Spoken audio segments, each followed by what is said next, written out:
Monggo para Bapak Ibu jamaah pengaosan Ahad lan Senin, marilah kita mengawali kelawan pembacaan surah Al-Fatihah utawa ummul kitab. Mugi-mugi kelawan pembacaan surah Al-Fatihah menjadikan majelis ini menjadi barokah, menjadi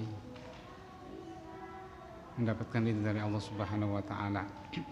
Ala hadhihi niyyah wa likulli niyatin shalihah. Al-Fatihah. A'udzu billahi minasyaitonir rajim. Bismillahirrahmanirrahim. Alhamdulillahi rabbil alamin. Arrahmanir rahim. Maliki yaumiddin. Iyyaka na'budu wa iyyaka nasta'in.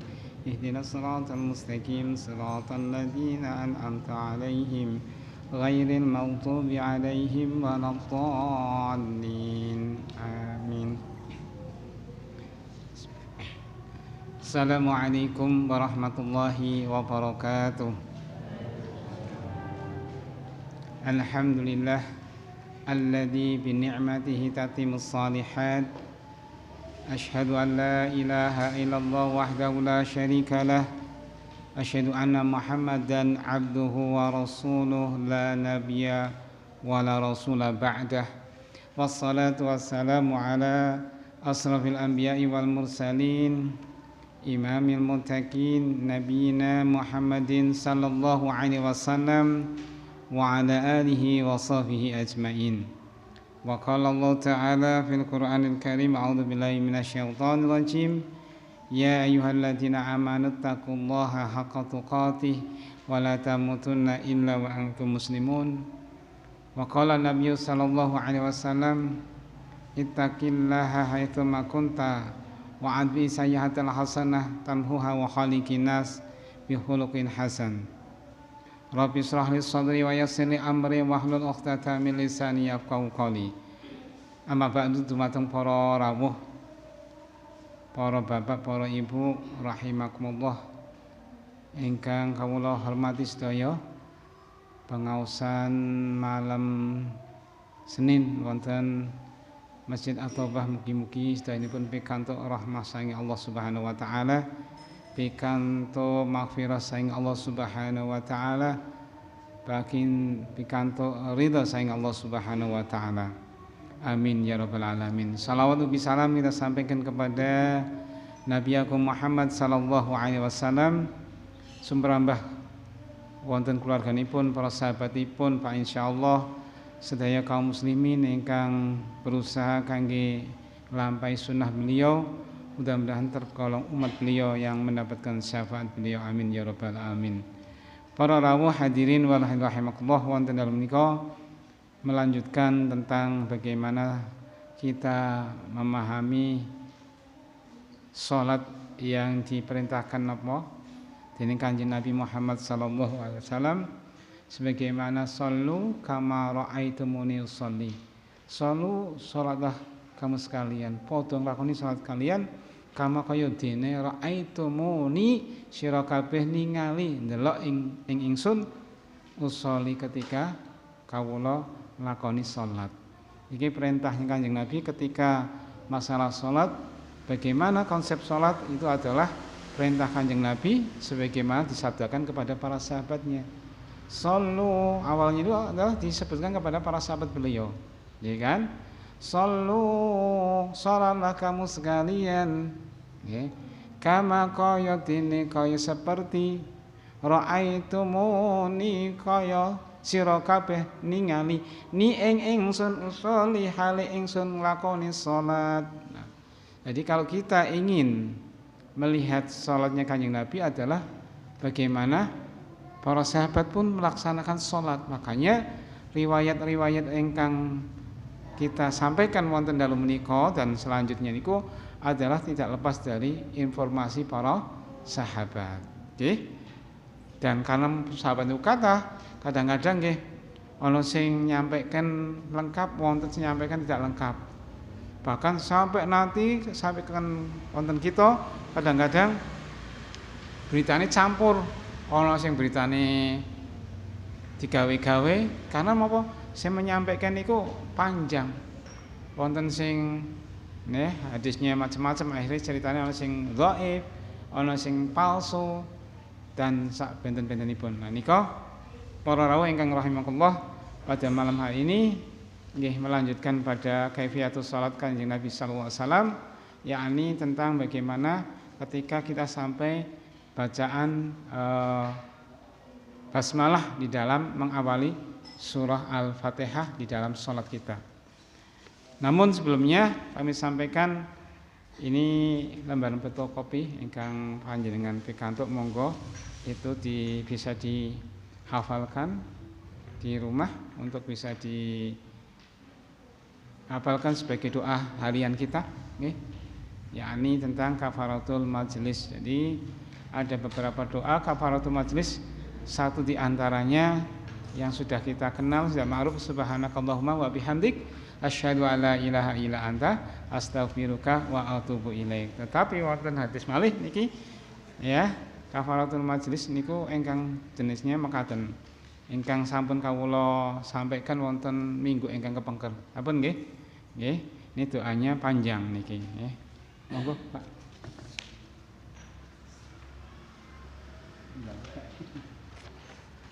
Nggih, mengingat kembali di dalam riwayat mekaten nggih menika disebutkan majelis ketika Rasulullah SAW sebelum meninggalkan majelis itu berdoa demikian.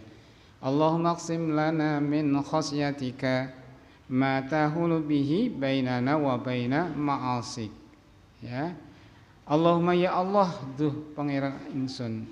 Iksim, ya, berikanlah, ya, berikan lana maring kita sedaya min khasyatika, inggih menika rasa khasyah, takut kepadamu. Ya Allah, berikanlah kepada kami rasa takut kepadamu.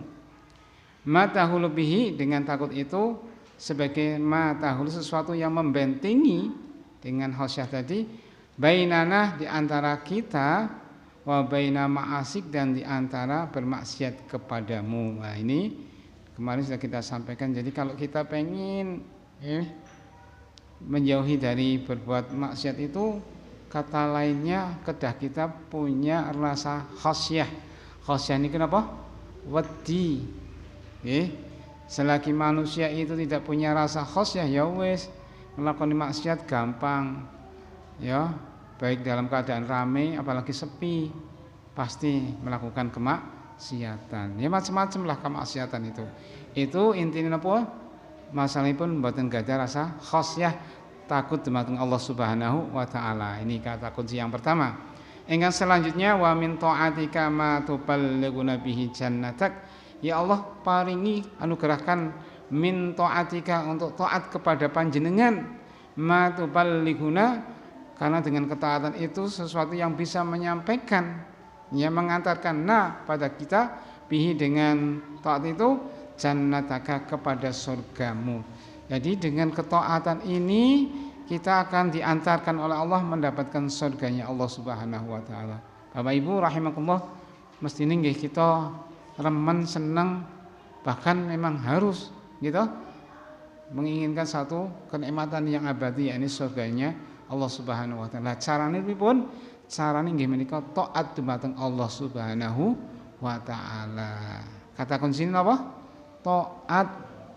Taat itu berarti nggih melaksanakan perintah Allah Subhanahu wa taala lan ninggalkan atau ngedohi larangannya Allah Subhanahu wa taala. Jadi baik melaksanakan perintah maupun meninggalkan itu termasuk namanya ketaatan. Inilah yang mengantarkan kepada surganya Allah Subhanahu wa taala. Meskipun taat ini tidak mencukupi kedah wonten mendapatkan ridha Allah Subhanahu wa taala, tetapi Allah badhe ngridhoni pripun wong genah ora taat, nggih mboten? Nah, jadi ketika kita melaksanakan ketaatan itu supaya mendapat ridha Allah taala napa? Kedah liwajhillah. Tujuanipun hanya ditujukan kepada Allah Subhanahu wa taala. Ikhlas karena Allah taala itulah sehingga mendapatkan ridha, kita melaksanakan ketaatan kepada Allah taala, insyaallah surganya akan didapatkan. Amin Allahumma amin. Engkang nomor 3, wa minal yakini ma tuhawinu bihi alaina masaibat dunya.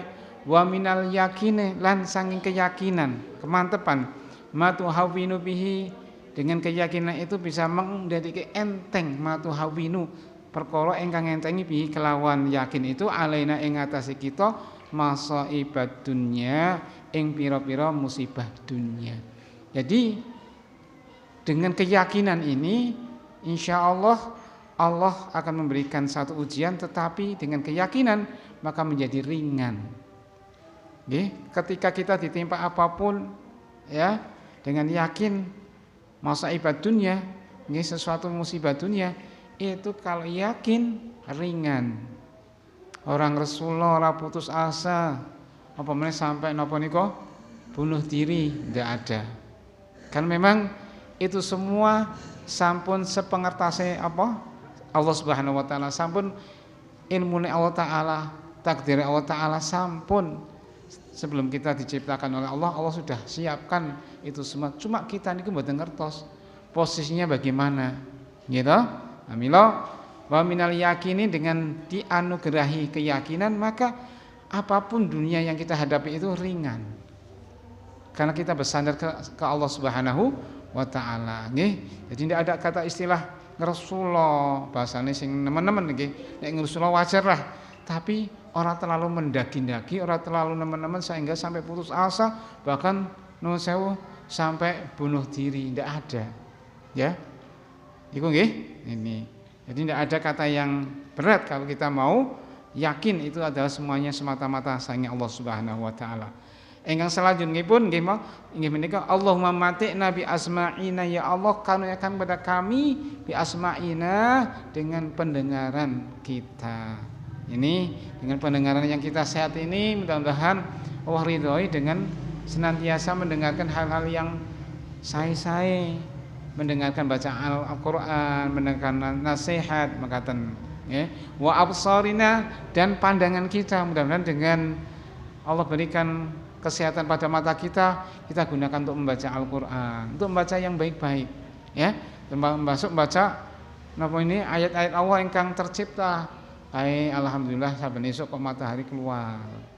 Nanti waktu sore matahari tenggelam, bulan muncul. Itu adalah ayat-ayat Allah yang harus kita lihat. Aja ndeloke sing napa nggih? Sing isine ra petolok nggih ta? Nggih ta?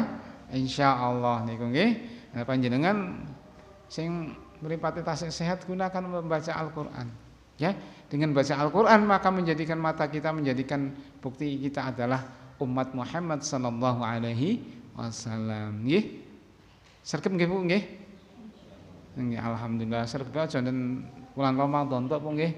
Ramadan serampung terus di luar Ramadan metu asline. Nggih. Bahkan yang luar Ramadan sampai khatam berkali-kali lah. Nggih, di luar Ramadan juga kita diperintahkan kita tetap baca Al-Qur'an. Ya. Wa quwwatina, dan kekuatan fisik kesehatan kita. Jadi mudah-mudahan dengan adanya kekuatan badan kita yang sehat selagi kita diberikan demikian, mudah-mudahan digunakan untuk hal-hal yang manfaat.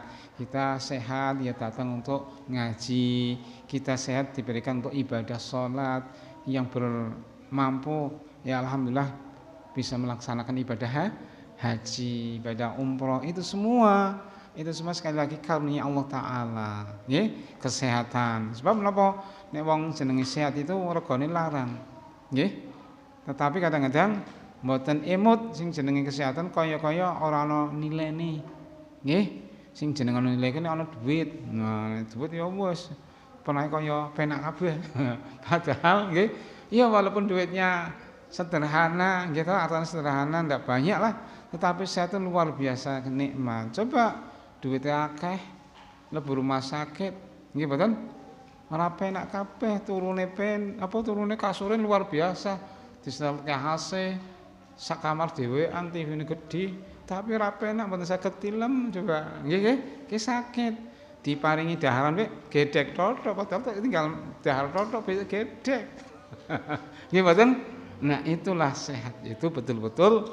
Maka ketika kita diparingi kesehatan oleh Allah Ta'ala, kita gunakan manfaatnya ya. Kemudian ma'ahyaitana, selagi kita itu diberikan kehidupan oleh Allah Subhanahu wa taala. Waj'alhu warisa minna, dan jadikan ya Allah kepada tadi pemberian dari Allah Ta'ala kesehatan dan sebagainya itu warisan minna untuk kita. Ya, untuk keturunan kita, anak-anak kita. Ya, jadi kita juga bermohon kepada Allah mudah-mudahan kesehatan badan kita, kesehatan mata kita, kesehatan pendengaran kita selagi kita hidup juga bukan hanya diberikan untuk kita tok, tapi untuk sinten? Anak-anak kita, cucu-cucu kita, saudara-saudara kita. Ini maksudnya doa mekaten. Allahumma ja'alhul warisa minna. Jadi kenikmatan itu bukan hanya kita rasakan, tapi mudah-mudahan itu jadi warisan. Berarti apa? Ya termasuk anak-anak kita, cucu-cucu kita bisa diparingi kesehatan.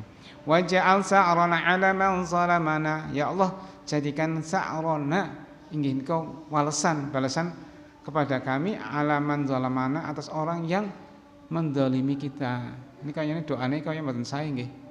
Tapi andai kata ada yang mendolimi, otomatis Allah akan membalas sesuai dengan balasannya, nggih, gitu. Wangsurna 'ala man adana, ya Allah tolonglah kami 'ala man adana ing ngatasé wong sing memusuhi kita. Kadang-kadang nuwun sewu nggih, ana wong sing musuhi macam-macam lah nggih. Nek perkara ini kita sing salah sih wajar, tapi ora salah pun kadang-kadang memusuhi itu sudah sunatullah, nggih. Wong Kanjeng Nabi ya ndak pernah ngapusi ya dihukumi napa ngapusi, ora dipercaya, bahkan diboikot dan seterusnya. Niki gara-gara napa ngajarke kebenaran, nggih, nika. Ya. Kemudian wala taj'al musibatana fi dinina, ya Allah, janganlah engkau jadikan musibah kami ini fi dinina di dalam urusan agama kami. Maksudnya apa? Jangan sampai musibah yang kita terima menjadikan agama kita ini menjadi rusak, dalam arti mungkin pindah agama. Ya, karena ekonominya sehingga kita pindah agama, naudzubillah min dzalik. Ya, kadang-kadang saya nggih, saudara kita koro-koro mungkin tidak punya pekerjaan, sulit dan sebagainya, akhirnya diwenehi sarimi pindah agama. Nggih, seminggu pisan ibadah yang 5, yang sholat 5 ditinggal pindah ganti agama. Naudzubillah min dzalik.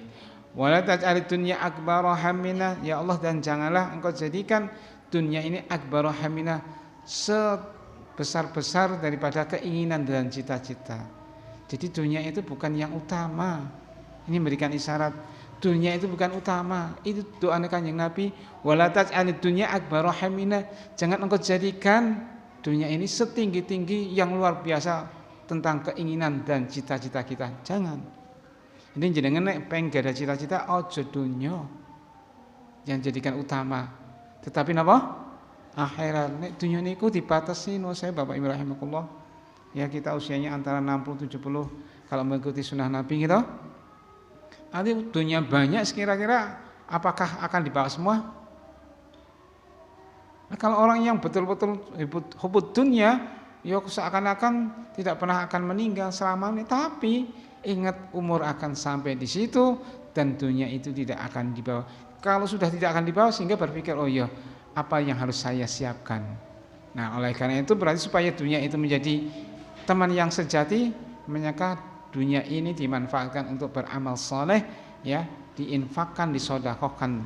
Nah, ini kayak wau enjing kajiannya makatan wasiatnya dari sinten Asim ya. Nah, niku oleh karena itu betul-betul menjadikan dunia bukan yang utama, tetapi sebagai wasilah, ya, wasilah untuk mendapatkan kesuksesan akhirat. Wala mablagha ilminah, dan juga jangan sampai ilmu dunia ini menjadikan ilmu yang paling top di dalam hati kita. Sementara kita tidak mengetahui tentang ilmu akhirat, tentang halal dan haram. Sampai mantan wakil presiden kita almarhum ya B.J. Habibie, beliau mengatakan di Mesir, di Universitas Al-Azhar, mengatakan, andai kata saya untuk memilih mencari ilmu, maka saya akan pilih mencari ilmu agama. Buat apa saya terkenal di dunia ini sebagai makhluk, sebagai manusia yang cerdas, bisa menciptakan pesawat, tetapi saya ternyata hati saya kosong, jauh daripada agama, tidak mengenal agama, tidak mengenal tentang ilmu agama. Ini pernyataan akhir beliau ketika betul-betul beliau itu merasa di akhir ya usianya kok gelem belajar masalah agama. Ini mantan presiden kita almarhum Pak B.J. Habibie. Siapa sih tidak kenal Pak B.J. Habibie? Nggih, dialah yang mencetuskan ya pesawat terbang yang namanya terkenal Nurtanio Bandung, nggih. Negara-negara yang lain belum bisa menciptakan, beliau sudah menciptakan. Ya, ini kelebihan beliau. Tapi ketika akhir menjelang ketika beliau di akhir tuanya, hari tuanya, beliau mengatakan di Mesir, di Al-Azhar demikian. Ya, sampai mengatakan andai kata saya suruh memilih, maka saya lebih baik akan belajar tentang agama ini. Saya sudah dikenal banyak orang tentang ilmu teknologi pesawat terbang, tapi ternyata saat ini saya kosong tentang ilmu agama. Nah, makanya betul-betul ya ilmu agama harus diutamakan. Bukan berarti kita meninggalkan ilmu yang lainnya. Tetapi kalau dipilih utama adalah ilmu dunia, ilmu agama. Wala tusallitu alaina ma la yarhamuna. Wala tusallit, ya Allah, jangan Engkau berikan kekuasaan alaina yang menguasai kami, ma la yarhamuna, seseorang yang tidak sayang kepada kami. Jadi ini juga sebagaimana kalau ada pemimpin, mudah-mudahan jadikan pemimpin itu sayang kepada kita kaum muslimin. Ya, jangan sampai menjadikan pemimpin itu pemimpin yang menzalimi kaum muslimin. Makanya ketika ada pilihan pemilu, itu milihnya yang betul-betul akhlaknya yang baik. Di antara akhlak yang baik, pilih yang terbaik. Nggih, itulah wasiatnya yang disampaikan oleh Rasulullah SAW. Ketika beliau sebelum meninggalkan majelis, beliau mendoakan ini. Ya Allah, maksim lana min khasyatika ma tahulu bihi baina wa baina ma'asik, ma min ta'atika ma tuballighuna bi jannatak, wa minal yaqin ma tuhawilu bihi alaina masa'ibad dunya. Allah mati'na bi absarina ya asma'ina absarina wa quwwatina ma ahyatina wa ja'alna warisamina wa jaza'alna ala man zalamana wa ansuna ala man adana wa la taj'al dunya akbar hammina ila akhirih ya. Jadi itu doa yang panjenengan bisa dihafalkan untuk ketika kita ada di majelis. Bapak Ibu rahimakumullah. Melanjutkan daripada tentang kaifiyatus salat beliau Nabi sallallahu alaihi wasallam sebagaimana yang ada di dalam buku HPT ini, kita sampai kepada tentang bacaan basmalah ya. Sudah disampaikan ada dua versi. Basmalah yang disebut dengan jahr, jadi makmum mendengar imam membaca basmalah Bismillahirrahmanirrahim. Ini hadisnya diriwayatkan oleh sahabat daripada yakni Abu Hurairah radhiyallahu anhu.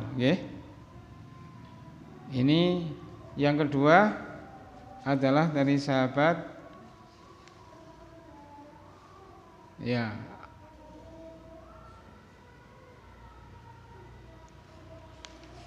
Yang pertama dari Abu Hurairah bahwasanya Rasulullah ya beliau salat di belakang Rasulullah, adalah Rasulullah membaca Bismillahirrahmanirrahim. Ini satu riwayat demikian.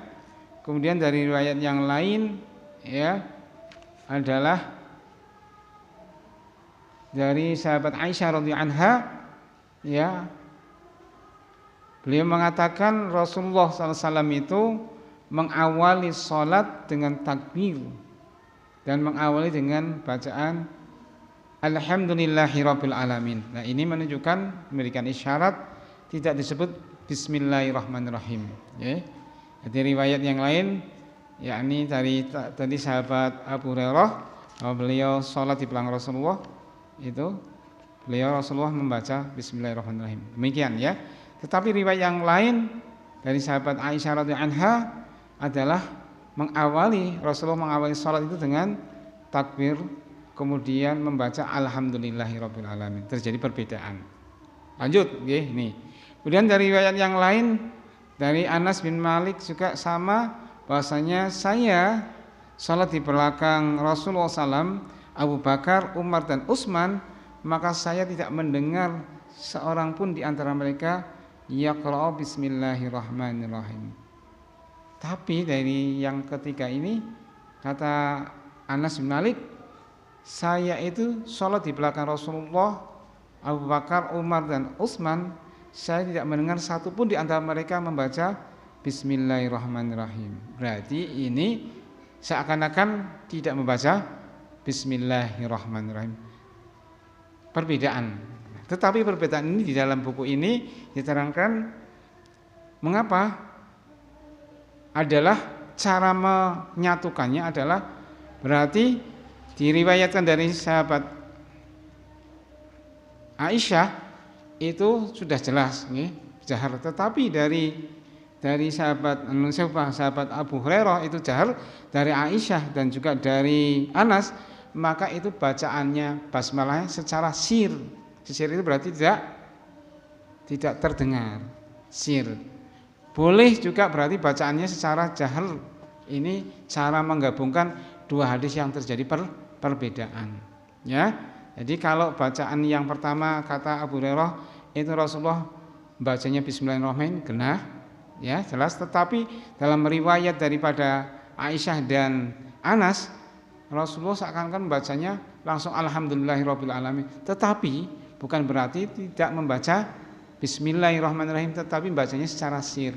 Itu titik temunya. Oke? Sehingga ketika kita ya sholat di dalam baik sendirian maupun sebagai makmum misalkan itu berarti baca bismillahnya boleh secara sir. Kalau kita sholat duhur misalkan atau asar. Tapi kalau sholat maghrib tentu kita bacaannya adalah sebagai imam Bismillahirrahmanirrahim boleh. Ya, apalagi dasarnya dengan Aisyah radhiyallahu anha. Makaten nggih. Jadi ini pertentangan itu ternyata ditemukan dengan cara boleh semua. Bahkan dari seorang ulama San'ani mengatakan basmalah dengan jahar dan sir sama kebolehannya. Tapi yang lebih dekat kepada kebenaran adalah pendapatnya bahwa Nabi SAW terkadang menjaharkan dan terkadang memelangkannya. Menjaharkan, memelangkan. Jadi menurut ulama San'ani kadang Rasulullah membacanya secara jahar basmalahnya, kadang secara sir, berarti boleh. Jadi tidak ada pertentangan sebelumnya.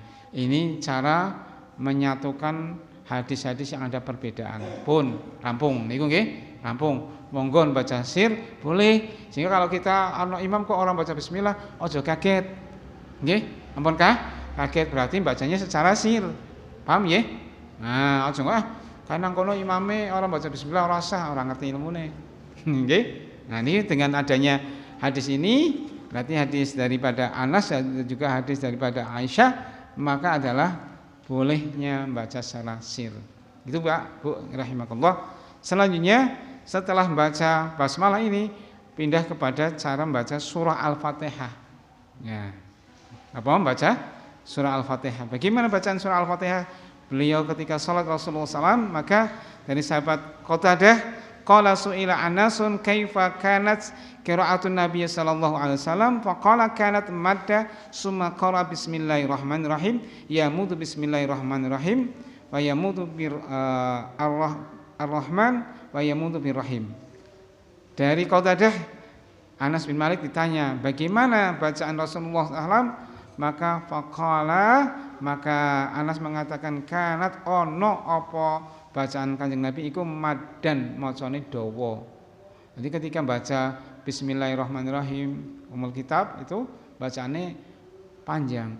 Bismillahirrahmanirrahim. Nggih. Alhamdulillahirabbil alamin. Bacaannya panjang. Memang harus dibaca panjang. Wonten matne nggih, matne baca panjang. Ya, ini berdasarkan riwayat Imam Bukhari. Nih. Kemudian riwayat yang lain dari Abdullah bin Abi Mulaikah dari Ummu Salamah anna su'ilat. Ummu Salamah ditanya tentang an qiraati Rasulillah sallallahu alaihi wasallam, tentang bacaan Rasulullah sallam. Faqalat, maka Ummu Salamah mengatakan kana yuqatti'u qiraatahu ayatan-ayatan. Ini Ummu Salamah itu salah satu daripada istri Kanjeng Nabi. Ditanya bagaimana bacaannya Al-Fatihahnya Kanjeng Nabi. Ini bacaannya Kanjeng Nabi di dalam sholat. Maka Ummu Salamah mengatakan kana yuqatti'u, beliau itu yuqatti'u motong-motong nugel-nugel qira'atahu ing bacaane ayatan demi satu ayat per satu ayat. Jadi bacanya bismillah niku bismillahirrahmanirrahim. Nanti saat ya Ar-Rahmanir-Rahim Maliki yaumiddin. Nah, itu namanya yuqati'u. Orang langsung alhamdulillahirrahmanirrahim. Ya. Ini bacaan dalam salat pekatan nggih.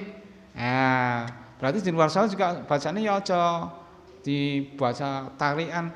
Alhamdulillahirrahmanirrahim maliki yaumiddin iyyaka nasta'inu shiratal mustaqim. Nah, bahaya kowe. Nggih. Ini bacanya putus. Alhamdulillahirabbil alamin. Mat. Ar-Rahmanir-Rahim. Maliki yaumiddin. Bacaan tadi yang pertama. Alhamdulillahirabbil alamin ar-Rahmanir-Rahim maliki yaumiddin iyyaka nasta'inu shiratal mustaqim. Bacane kok kowe panjang pendek terus dulu tasdidnya tidak diperhatikan ya. Ini berdasarkan riwayat Imam Ahmad ya. Kemudian juga dari hadis yang lain diriwayatkan dari Abi Mu'mar Qutuli Hibab akana Rasul sallallahu alaihi wasallam yaqra fi dhuhri wal 'asr qala na'am qulna min aina 'allimta qala bitirabil lihyatihi rawahu Bukhari. Dari sahabat Mu'mar, saya bertanya kepada Hubab, akana Rasulullah ana sapa Kanjeng Nabi iku yaqra'u maca sapa Kanjeng Nabi fi dhuhri wal 'asr macane ing dalam salat zuhur karo asar piye janjane? Qala, maka Hubab mengatakan na'am, beliau membaca. Qulna, kami bertanya lebih lanjut, min aina alimta, dari mana Anda mengetahui kalau Rasulullah maca ning salat zuhur napa asar nika? Qala, maka Hubab mengatakan bitirabil lihyatihi, melihatnya dengan gerakannya jenggotnya. Gerakan apa? Jenggotnya. Sing ana jenggotnya niku mulutnya napa nggih?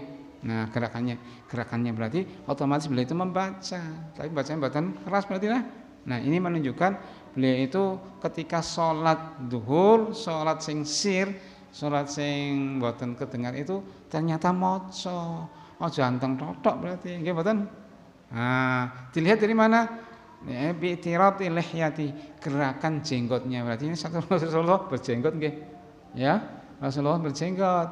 Sing bawa apa ya? Gitu? Nah, Rasulullah berarti berjenggot dengan riwayat ini. Yang kedua ketika sholat sing zuhur asar membaca ampun meneng mawon kan gitu nggih. Nah, bacanya Al-Fatihah tadi di antara ini di dalam bahasan buku Mekatan itu adalah Rasulullah membaca. Bapak Ibu rahimakumullah, inilah bagaimana bacaan surah Al-Fatihah ya setelah basmalah dengan cara dipotong-potong. Ya, bismillahirrahmanirrahim. Alhamdulillahirabbil alamin. Arrahmanirrahim. Maliki yaumiddin. Iyyaka na'budu wa iyyaka nasta'in. Ihdinas siratal mustaqim. Siratal ladzina an'amta 'alaihim ghairil maghdubi 'alaihim waladdallin. Qul amin. Nah, riwayatnya sadering pun mengatakan ketika ghairil maghdubi 'alaihim waladdallin dijawab napa? Amin. Nah, inilah ya tata cara ketika kita sholat membacakan surah Al-Fatihah mulai dari basmalah bisa secara sir, bisa secara jahar. Kemudian Al-Fatihahnya membacanya potong-potong ampun jadi satu. Tapi berhenti saat Alhamdulillahirabbil alamin. Ar-Rahmanir-Rahim dan seterusnya. Nggih. Bapak Ibu rahimakumullah, itulah beberapa riwayat. Juga ketika dalam bacaan salat yang sir pun ternyata beliau membaca demikian ya. Ini hampir hadis yang sama juga dari Abi Mu'mar qala qulna li Hibab hal kana Rasul sallallahu alaihi wasallam yaqra'u fi dhuhri wal 'asr qala na'am qulna bima kuntum ta'rifuna dzalika qala bi tirabil lihyati sama rawahu Abu Dawud ya. Intinya bagaimana soalnya Rasulullah di salam salat zuhur dan asar, maka beliau menjawab itu juga sama membaca dilihat dari gerakannya. Gerakan ini apa ini? Lisannya apa ini? Mulutnya ketika beliau membaca. Ya, ini. Bapak Ibu rahimakumullah, Inilah beberapa. Kemudian membaca Al-Fatihah ini adalah hukumnya wajib. Ya. Hukumnya apa? Wajib. Khususnya sebagai imam otomatis atau sholat sendirian. Sekarang nanti pertanyaannya bagaimana kalau sebagai makmum? Nah, ini ada dua pendapat, ya. Jadi kalau pendapat pertama menurut jumhur, yang namanya jumhur nih, sholat itu sendiri maupun makmum wajib baca Al-Fatihah. Bahkan di dalam tarjih ini wajib baca Al-Fatihah. Oke. Dasarnya apa? Dari sahabat Ubadah bin Samit, anna Rasulullah SAW qala la sholata liman lam yaqra bi Fatihatil Kitab, rawahu Bukhari Muslim. Jadi Rasul mengatakan demikian, tidak ada sholat bagi orang yang tidak membaca Al-Fatihah. Ini pendapatnya jumhur ulama bahwasanya wajib sholat itu baca apa? Al-Fatihah. Oke. Tetapi pendapat yang lain dari Imam Abu Hanifah mengatakan tidak wajib. Kalau makmum ketika imam membaca apapun baca termasuk Al-Fatihah maka mendengarkan. Karena Allah Subhanahu wa taala dalam surah Al-A'raf berfirman, "Wa idza quri'al Qur'an fastami'u lahu wa ansitu la'alakum turhamun." Al-A'raf ayat yang ke-204. Apabila wa idza lan rikalane quri'a diwaca apa Al-Qur'an fastami'u mongkon dengero sira kabeh lahu maring Al-Qur'an mau kuwi wa angsitu lan perhatikan sira kabeh la'alakum dan sira kabeh iku turhamun dirahmati saing Allah Subhanahu wa taala. Jadi kalau ada Al-Qur'an dibaca didengarkan, diperhatikan. Maka ketika imam baca itu dengarkan. Ini pendapatnya Imam Abu Hanifah, berarti orang usah maca Al-Fatihah kalau dia bacaannya imamnya jahil gitu loh ya. Tapi dari perbedaan makatan tarjih mengatakan hadis yang pertama itu meskipun itu hadis itu ahad itu tetap bisa menjadikan satu pengkhususan kepada Al-Qur'an itu, karena Al-Qur'an itu tadi dalam surah Al-A'raf itu dalil yang umum di luar sholat maupun di dalam sholat, sehingga apalagi kalau di dalam sholat maka ada khusus baca Al-Fatihah otomatis dibacakan. Maka yang terbaik dari HPT ini tetap membaca apa? Bu? Al-Fatihah. Oke ya. Dalam buku HPT ini apa? Lebih baik tetap membaca Al-Fatihah. Oke. Bagaimana ketika makmum ternyata imam membaca, kita nanti setelah imam itu membaca surat yang lain mungkin baca Al-Fatihah berdasarkan HPT makatan iki nggih. Ya HPT. Tapi bacanya nu sewu tadi apa? Yang dengar kita sendiri. Oke? Kita sendiri, kita sebagai makmum, imam baca surat yang lain, kita baca Al-Fatihah tetap gerakan saja. Ya. Paham nggih, Bu nggih? Iki kita mengikuti HPT niki, nggih. Itu. Jadi kita baca Al-Fatihah tapi bacanya dengan cara yang gerakan lisan mawon. Bismillahirrahmanirrahim. Nggih, bukan. Itu nggih. Nah, itu. Nah, itu berdasarkan keterangan ini. Hadis Ubadah memang merupakan hadis ahad dan menurut kaidah usul fikih Hanafi, hadis ahad tidak dapat membatasi keumuman Al-Quran, karena hadis ahad adalah hadis dzan, sedang Al-Quran adalah qad'i. Sedangkan kaidah usul fikih jumhur ulama menyatakan bahwa hadis ahad dapat membatasi keumuman Al-Quran. Ini menurut pendapat yang beda itu tadi antara Imam Mazhab Hanafi dengan jumhur ulama. Ya, intinya di dalam buku ini bahwasanya menurut HPT maka lebih baik membaca Al-Fatihah. Karena memang dalilnya yang dari Ubadah itu adalah dalil khusus, meskipun itu dhon, tetapi hadisnya khusus masalah sholat. Tapi kalau yang Al-Quran itu secara umum, baik di dalam sholat maupun di luar sholat. Ini menurut arahan daripada buku HPT Makatan wal alam bisawab. Makatan ingkang saged kami sampaikan sementara wonten perihal bacaan surah Al-Fatihah ataupun Ummul Kitab ketika kita sebagai makmum ataupun sebagai imam atau sholat sendirian. Berarti kalau sholat sendirian atau imam maka wajib membaca apa? Al-Fatihah. Tapi kalau apa? Makmum menurut pendapat dengan hadis dan ayat ini dikumpulkan maka lebih baik membaca surat Al-Fatihah. Tapi pada hadis yang lain, Bu, ya, Kalau seorang makmum mendapatkan imam sebelum ruku, maka dihitung apa? Rakaatnya itu tidak terlambat. Padahal tidak baca Al-Fatihah gitu. Nah, itu dalam kondisi seperti itu. Tapi dalam kondisi kalau dia sempat baca Al-Fatihah, berarti baca. Oke? Dengan adanya semacam ini, ada yang pertentangan ini, saling ta'arud ini, saling bertentangan, bertolak belakang, maka dengan baca Al-Fatihah ketika ada kesempatan. Tapi ketika tidak ada baca Al-Fatihah, maka ia baca semampunya, gitu ya. Itu contohnya apa? Ketika imam belum ruku, ya, sebentar lagi ruku, maka bacalah semampunya, ikuti imam apa yang kita sebagai makmumnya. Wa a'lam bishawab. Maka untuk sementara waktu, ya, insyaallah taala wa a'lam bishawab. Kita doa kafaratul majelis. Bismillahirrahmanirrahim. Subhanakallahumma wa bihamdik asyhadu an la ilaha illa anta astaghfiruka wa atubu ilaik. Wassalamualaikum warahmatullahi wabarakatuh. Yeah. Oh yeah.